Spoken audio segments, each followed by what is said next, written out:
Hi friends, welcome to my channel health tricks and tips. आज का ये video बेहद महत्वपूर्ण है उन महिलाओं के लिए जिनका 9 मंथ कंप्लीट होने जा रहा है और जो प्रसव के लिए रेडी हैं।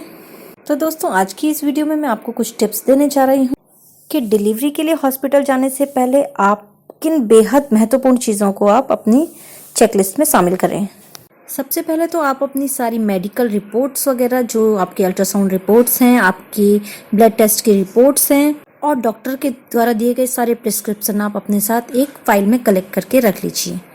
इसके साथ ही आप अपने इम्पॉर्टेंट डॉक्यूमेंट्स जैसे आपकी आईडी कार्ड्स वगैरह हो गए या फिर आपके बहुत ही इम्पॉर्टेंट जो यानी कि कोई पॉलिसी अगर आप लोगों ने ली है तो इस टाइप के डॉक्यूमेंट्स, जो भी आपके इम्पोर्टेंट डॉक्यूमेंट्स हैं, आप उनको भी सब। एक खास चीज़ मैं आप लोगों से शेयर करना चाहती हूँ कि हॉस्पिटल जाने से पहले आप अपनी गोल्ड की ज्वेलरी या फिर डायमंड जो भी आप पहनती हैं उसको आप एक सुरक्षित स्थान पर रख दीजिए, या फिर जो भी आपके साथ बड़े बुजुर्ग हैं उनको आप दे दीजिए, क्योंकि डिलीवरी रूम में या फिर लेबर रूम में आपको ये सब ले जाना अलाउड भी नहीं होता है और मेरे ख्याल से पहले ही इन चीज़ों को आप निकाल के अलग रख दे तो बेहतर होगा। मैं आपको एक बार याद दिला दूं कि अगर अभी तक आपने मेरे चैनल को सब्सक्राइब नहीं किया है तो प्लीज़ वीडियो के नीचे सब्सक्राइब बटन को हिट करिए, साथ में बेल आइकन के बटन को प्रेस करिए ताकि आप मेरी आगे आने वाली इस तरह की वीडियोस को सबसे पहले देख सकें। तो टाइम वेस्ट न करते हुए वीडियो को कंटिन्यू करते हुए अब बात करते हैं जन्म लेने वाले शिशु की सामग्री के बारे में। तो दोस्तों, आपको मैं बताती हूँ कि क्या क्या चीज़ें आपको पैक करनी है बच्चे के लिए। दोस्तों, हो सकता है आपको 2 से 3 दिन आपको हॉस्पिटल में लगे, तो इसलिए आप क्या करें कि बच्चे के लिए 3 से 4 दिन के कपड़े आप अवश्य रखें। इसमें आप बच्चे के लिए बनियान हो गई, कॉटन के कपड़े आप इसमें रखिए, कॉटन की टोपी, कॉटन के सॉक्स, 2 से 3 जोड़ी इस टाइप से आप बच्चे के कपड़े रख सकते हैं। वैसे तो कई हॉस्पिटल्स फर्स्ट टाइम बेबी के जो कपड़े होते हैं वो अपने हॉस्पिटल से ही प्रोवाइड करा देते हैं, बट वो कभी कभी सिंथेटिक होते हैं और इतने कंफर्टेबल नहीं होते हैं। तो कोशिश करिए कि आप पहले से ही कॉटन के अच्छे सूदिंग कपड़े अपने बच्चे के लिए तैयार रखें। इसके साथ ही एक सॉफ्ट कॉटन का टॉवल भी आप अपने बच्चे के लिए रखें। दोस्तों, इसके साथ ही एक नरम कंबल या फिर आप एक ब्लैंकेट बच्चे के लिए रख सकते हैं, क्योंकि इसकी तुरंत ज़रूरत पड़ती है डिलीवरी के बाद, क्योंकि डॉक्टर्स और नर्स द्वारा सबसे पहले मांगा जाता है, क्योंकि गर्भ में शिशु बाहर की हवा से बिल्कुल अपरिचित होता है, तो बाहर निकलते ही उसको एकदम से ब्लैंकेट या फिर कंबल की ज़रूरत पड़ती है। इसके अलावा बच्चे के लिए डायपर रखना बिल्कुल भी ना भूलें।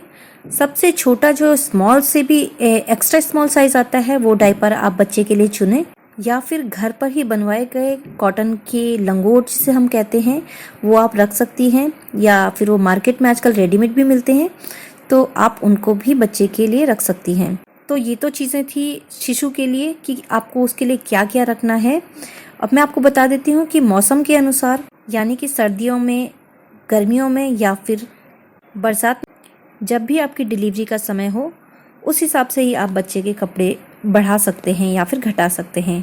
बट ऐसा नहीं है कि अगर गर्मियाँ हैं तो आपके उसके बिल्कुल कम कपड़े रखेंगे या जुराब या टोपियाँ नहीं रखेंगे।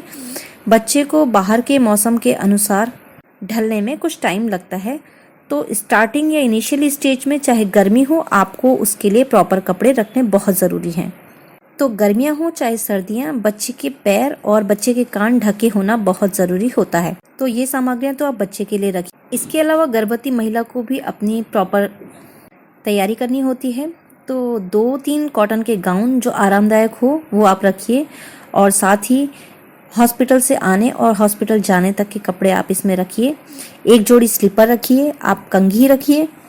इस दौरान आपके होंठ भी सूख सकते हैं, तो अपने लिए लिप बाम साथ में रखिए और एक मॉइस्चराइज़र ज़रूर अपने साथ रखिए।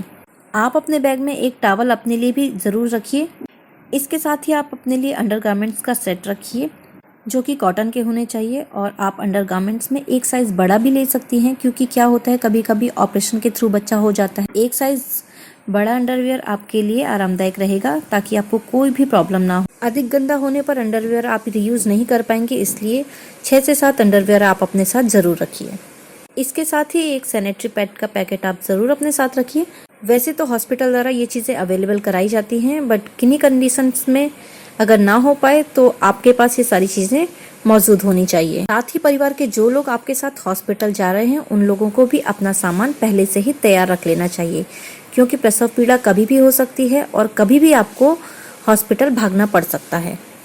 तो दोस्तों मेरी इन टिप्स को फॉलो करिए और पहले ही अपने सामान को तैयार करें ताकि आपको एंड टाइम में कोई भी परेशानी ना हो।